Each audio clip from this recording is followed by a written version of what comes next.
সূর্যপুরী জাতের বিশাল আকৃতির আম গাছ রয়েছে ঠাকুরগাঁওয়ের বালিয়াডাঙ্গিতে। এই আম গাছটি দেখতে রীতিমতো টিকিট কাটতে হয় দর্শনার্থীদের।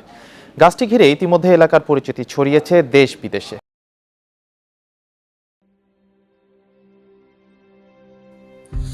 ঠাকুরগাঁয়ে বালিয়াডাঙ্গিতে অবস্থিত প্রায় 200 বছর পুরনো ওই ঐতিহ্যবাহী সূর্যপুরী আম গাছটি প্রায় 2 বিঘা জমির জুড়ে বিস্তৃত, যা এশিয়ার অন্যতম বৃহত্তম। এর 19টি বিশালাকার ডাল মাটিতে পরশ পেয়ে সর্পিলভাবে ছড়িয়ে এক অনন্য রূপ ধারণ করেছে। প্রতি বছর এই গাছ থেকে প্রায় 100 মণ আম পাওয়া যায়।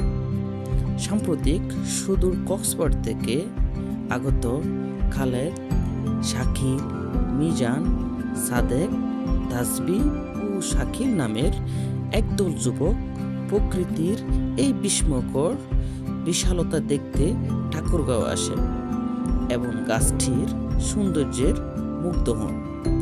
বর্তমানে এই ঐতিহাসিক গাছটি দেশ বিদেশের পর্যটকের কাছে এক প্রধান আকর্ষণ।